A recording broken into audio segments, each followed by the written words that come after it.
Remember, for the lows, we want it as close to the 45-degree line as possible. Predictions aren't very good here. Predictions aren't very good here, but they are pretty decent over that range. Overall, not a great looking graph. How do we get to it? So it's literally the command lows. Choice is our dependent variable. Choice hat, probit is represents our predicted probabilities. And then the rest of it is just labeling and doing all that stuff. So it's, I mean, if we could have stuck with just lows, choice hat, and group as well. The rest of it is just making it look nice. We get that. The other one was the ROC curve, receiver operating characteristic curve. That one again is a pretty simple command. It's literally LROC.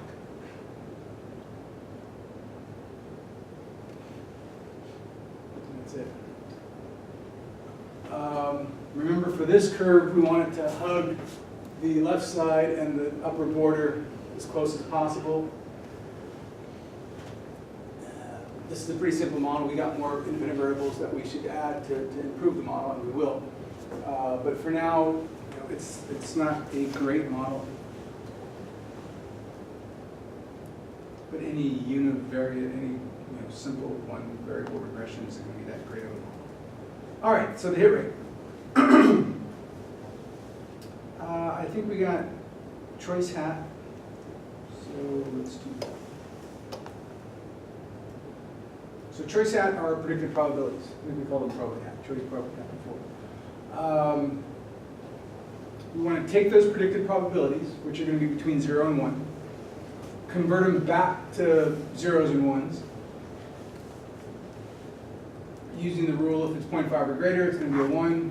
If it's less than 0.5, it's going to be a 0. So that's what we call y tilde. And I think that's what I'm going to call it here. Y key. I'll make things more complicated. So generate choice tilde equals 1 if choice hat, which is the predicted probability, is greater than or equal to 5. Replace choice tilde with a 0 if choice hat, our predicted probability, is less than 0.5. So we just converted all of our probabilities back to zeros and ones. Now we just construct this table. The percentage of ones that were correctly predicted to be 1. So the percentage of people that bought that were correctly predicted to buy.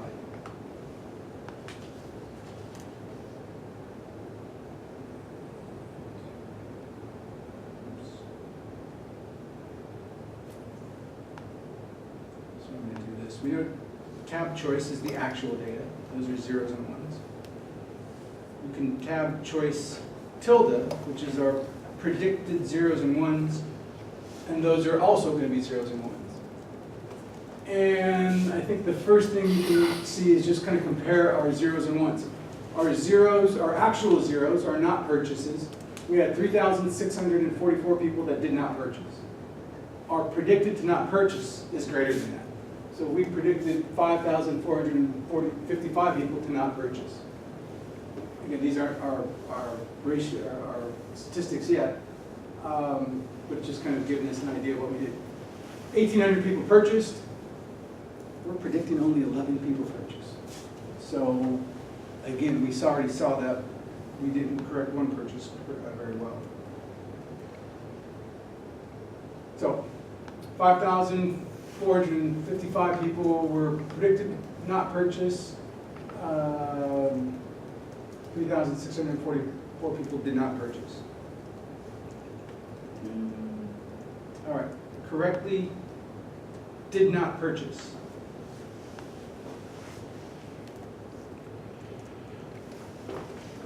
So, tell me how many people have a 0 and were predicted to be a 0. That's 3,640. These are correctly predicted zeros. So these were people that didn't purchase, that were correctly predicted to not purchase. So this is our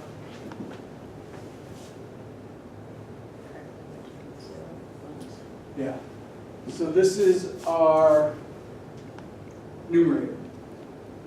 People that were correctly predicted to not purchase. Our denominator is going to be the number of people that didn't purchase.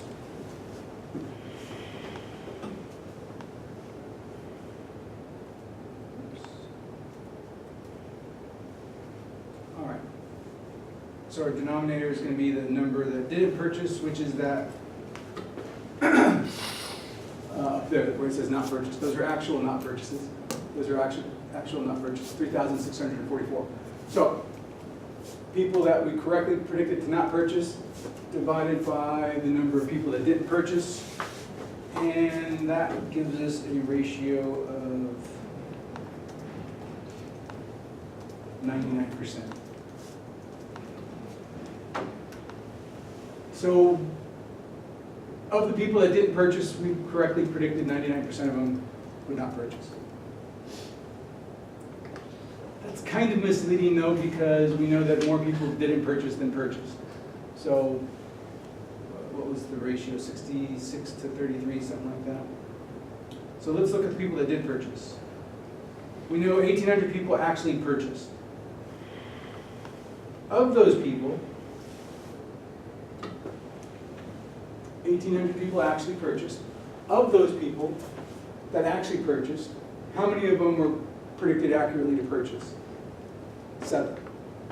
So out of 1,800 purchases, we only predicted 7 would actually buy. So we're a lot better at predicting people to not buy than people to buy. So what ratio does that give us? 7 over 18.2. My God, that's less than 0.5%.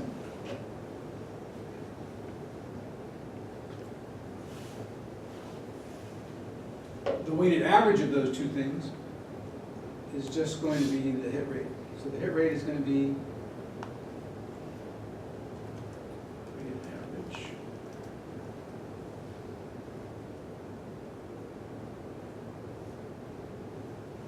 And the weighted average is going to be, let's see, this was our 99%. This is the number of purchases. The number of not purchases over the total number, and this is the number of purchases over the total number of, the number of purchases over the total number of observations.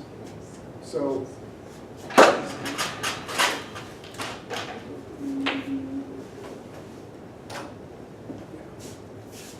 so this is, what do we call this?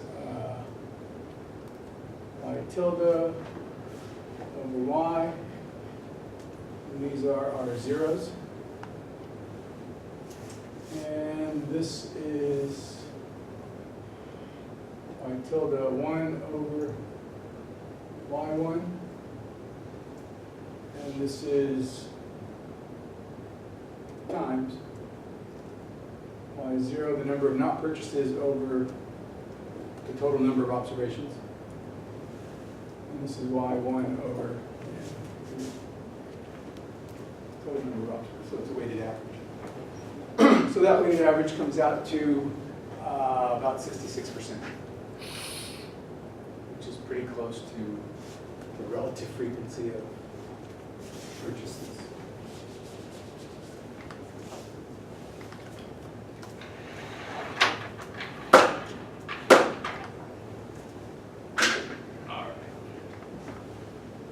For some of the other parts of our table, for example, we got P10, which is observed to be a 1, so they actually purchased, but predicted not to purchase, so a false negative. And this is Y0, so they didn't purchase, but we predicted them to purchase, so this is a false positive. So we predicted this guy would purchase, they didn't purchase. And again, we can calculate those in the same way.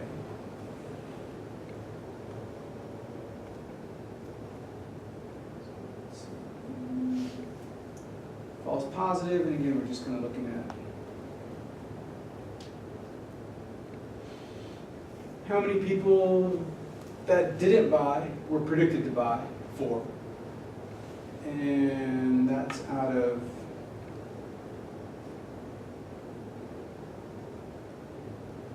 um, 3,644 people that they buy or not buy. 10 choice. Yeah, those are people that did not purchase.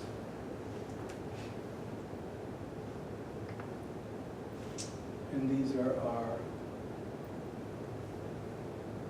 positives. Positive, yeah. False negatives. These are people that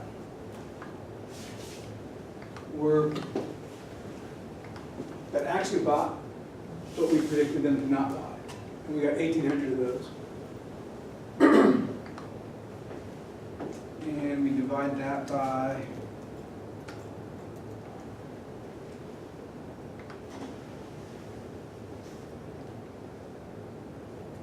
the number of actual purchases, and we got quite a few.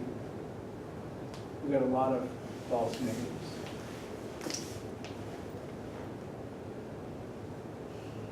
Again, people that thought, but we predicted to not buy.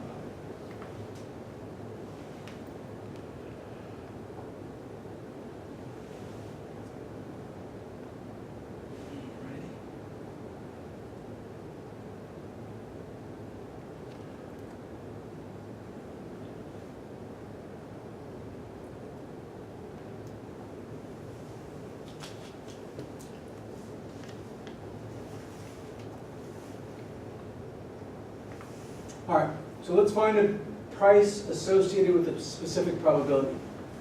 So let's say we want, I'm not sure what price I used in that. Let's see.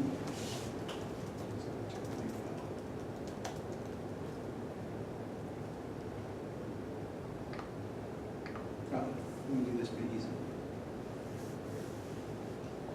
At a price of 50 cents, 50 cents because it's my favorite wrapper. But at a price of 50 cents, we're going to find the probability of purchasing. The fact that I even know the name of the wrapper is fairly impressive. So, predicted probability. At a price of 50 cents, there's a 56% probability of purchasing.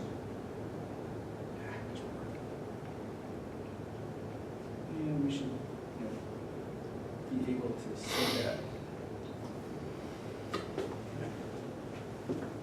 50 cents, it's going to be about a 56% probability of purchasing. So let's kind of go through the math and see if we can't work this backwards. Just to show what we're doing.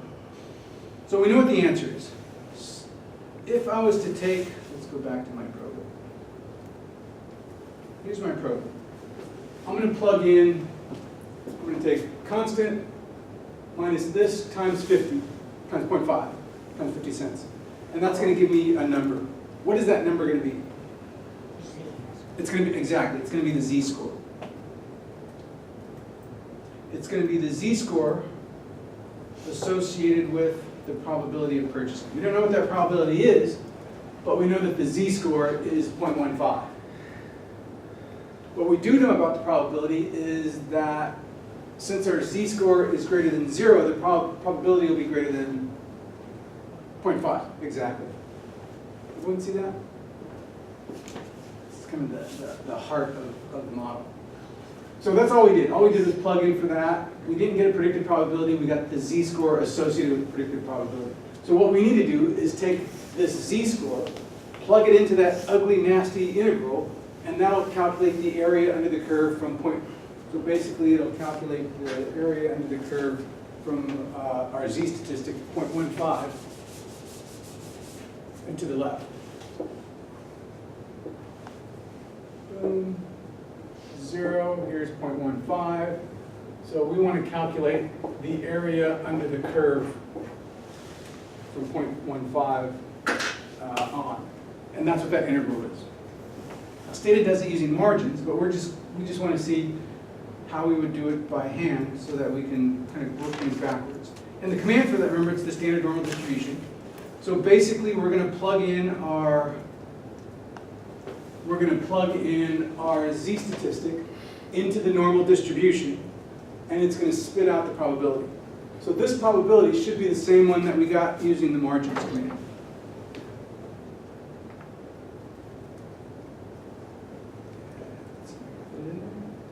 I'll just rerun it. But it's the same probability we got at here.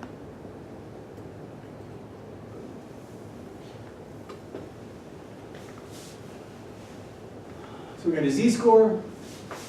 We plug the z-score into the normal function. The normal function spit out our area to the left of that z-score. And it gives us a probability of 0.56. And you can see that they're basically going to be the same. There's some rounding, but pretty insignificant. Okay. Now we want to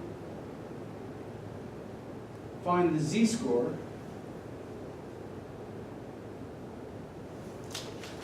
associated with a, so that's, we already did that.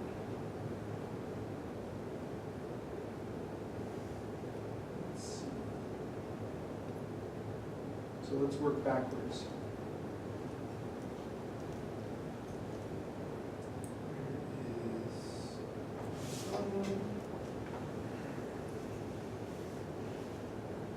Okay, associated with the 0.6, I don't know why 0.63. This isn't 0.63, is it? No, it's so look what we're going to do here.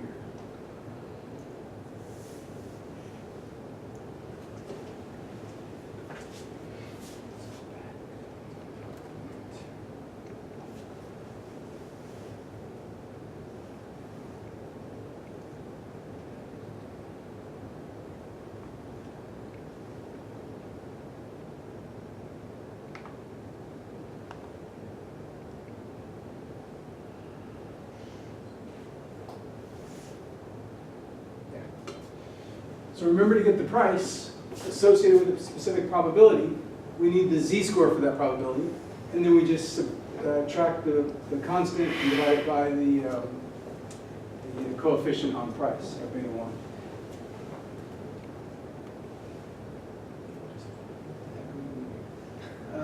The total time for your slideshow is okay. Thank you for letting me know that. Do you need to save the new? No idea what I did. So basically what we're doing now is working backwards. Remember that our z-score associated with a price of 50 cents was 0.15, right?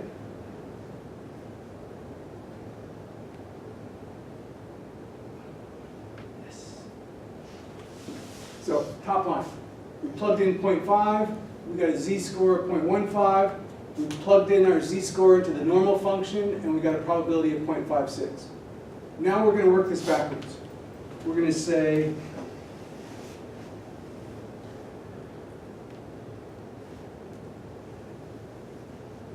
what price is necessary to get us a probability of purchasing of 0.56. Again, 0.56 is just the number I'm using, so we can use the same example.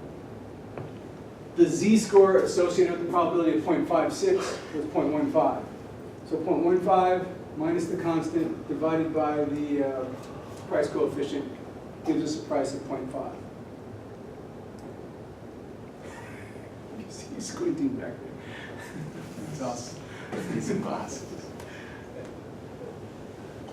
Okay. So if we didn't know that the z-score was 0.15, we would just need to do that that command for the display normal distribution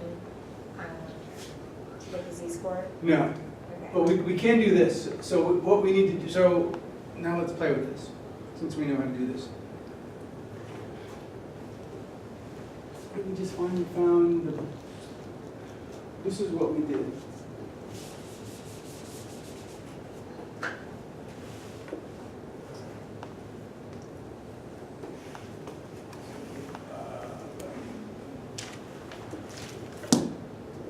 Probability of purchase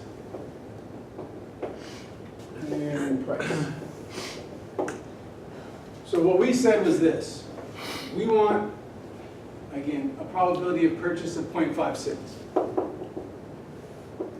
What price is necessary? The price was 50 cents. That's literally what we did when we did the math for that. The z-score associated with the probability of 0.56 was 0.15, right? So answer this. If we wanted a probability of purchase of exactly 0.5, what z-score do we need to plug into the formula? What'd you say? 0. 0, exactly. So remember that this z-score is for a probability of 0.56. We want the z-score that's going to get exactly at that marginal consumer. So we plug in the z-score associated with the probability of 0.5, which is 0. This should give us a price a little bit higher than 0.5 because the probability is a little bit lower than 0.56. So if we wanted to find the price at, say, 75%. Okay, so 75%. So we plug into our regression.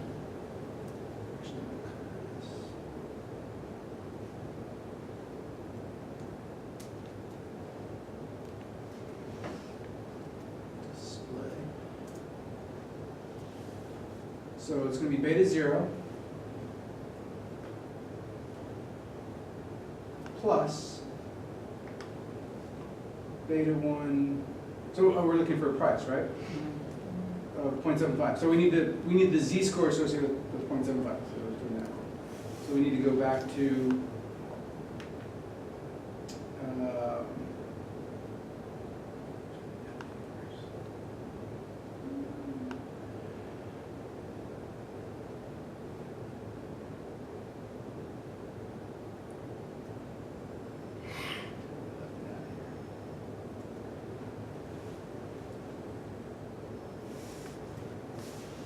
go back here real quick.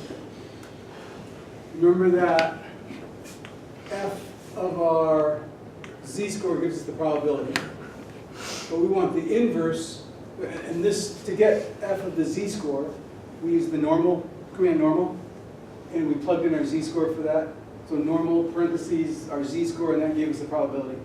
We want the inverse of that, so we want f of our p of our probability. So the inverse of normal is, guess what the inverse of normal is?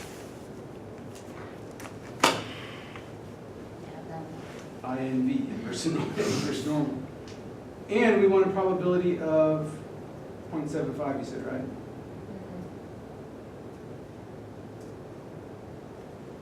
What the heck is that?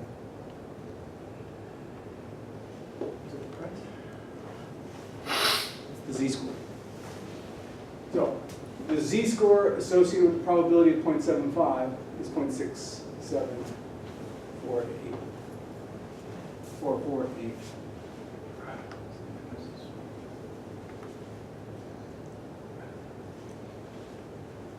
This is the beauty of the obvious command for the inverse of the normal distribution is inverse normal. So inverse normal gives us that. So again, we've got the z-score. Now we can plug it into this formula, right? Because this formula is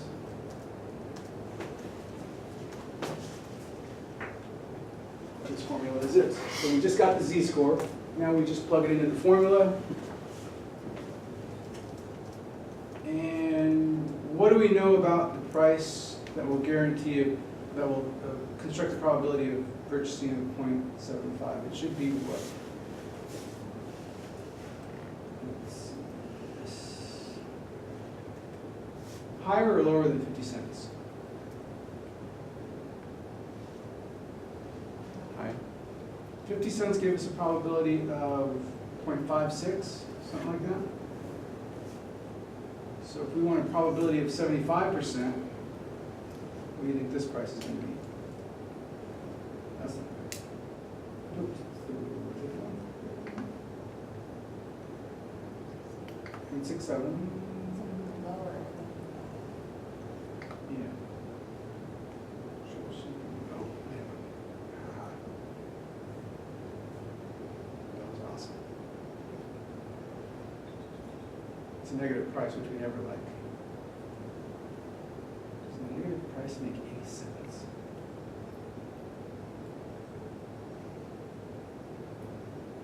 But at a higher probability, you expect to see a lower price, right? Does a negative price make any sense?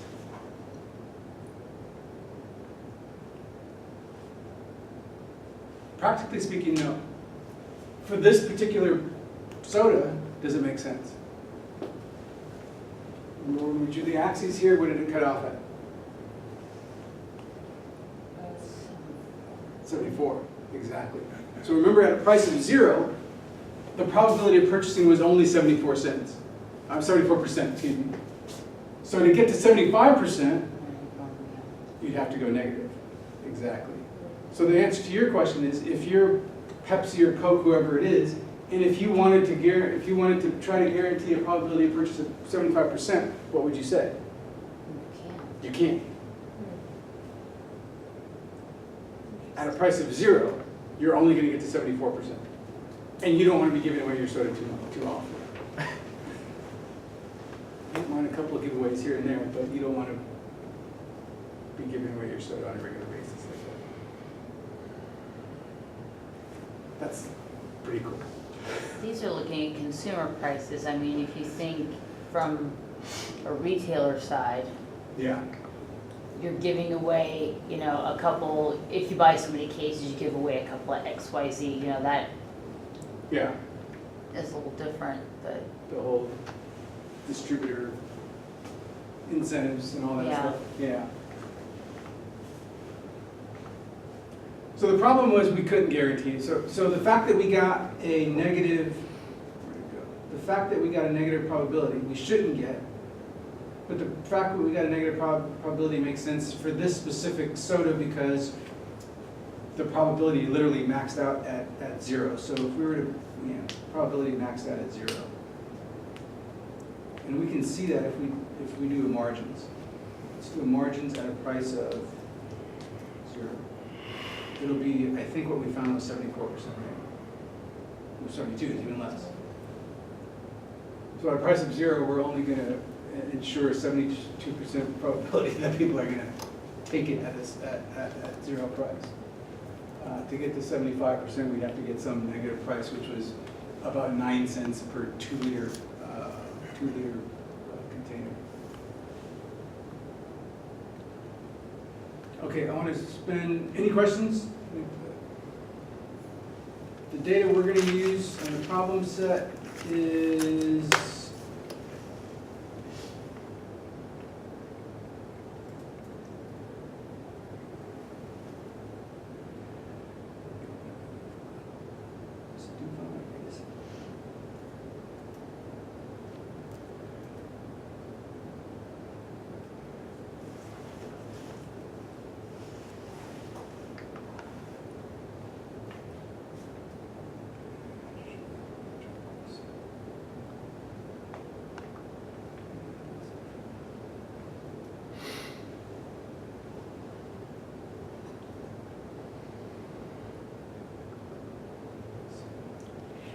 yeah.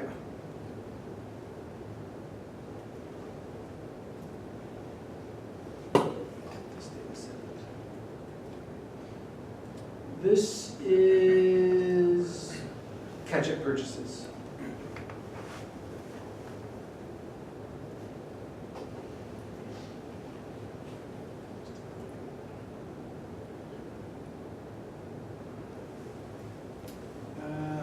description of this. This is Nielsen household panel data, which is where they actually contract with 300 different households. This was from Springfield, Missouri, over 2 years. Yeah, and we get about 2,700 observations.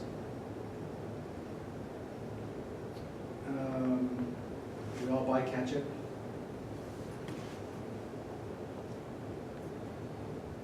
And the clear market leader, again, this is a few years ago, so the clear market leader is Heinz. We can do this in percentages too. But that's in that market. In this market, yeah, but this was, and this is the interesting thing about kind of looking at these markets. Yeah, so Heinz has about 90% in Springfield, not Illinois, Springfield, Missouri, and Heinz has about 11%. So this was really before you started coming out with gourmet ketchups. If you go down the ketchup aisle, it's no longer these two firms, Heinz and Hunt's. Now you've got store brands, you've got gourmet ketchups, you've got who makes the mustard? The French's. French's has the mustard, which they dominate in the mustard category. And they've actually come out with ketchup to compete with Heinz because they're trying to leverage their near monopoly, their market power in the ketchup, so that you buy kind of Heinz ketchup and mustard. I'm sorry, you buy French's ketchup and mustard. Have you seen those commercials? They're on TV, but it's saying, you know, we've been making great mustard for all these years. We finally make great ketchup to go along with that great mustard.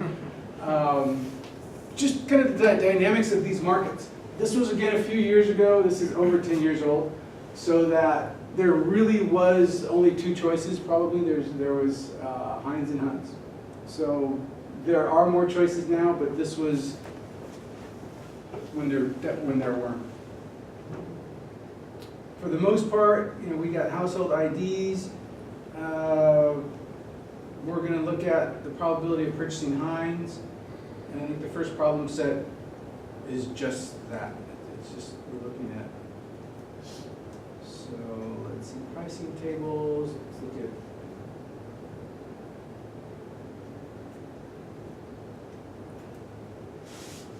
See if the law of demand holds. So even with 90% of the market.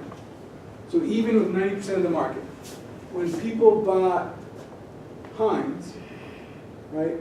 Here's the price of Heinz, and here's the price of Hunt's. But when people bought Heinz, the prices were roughly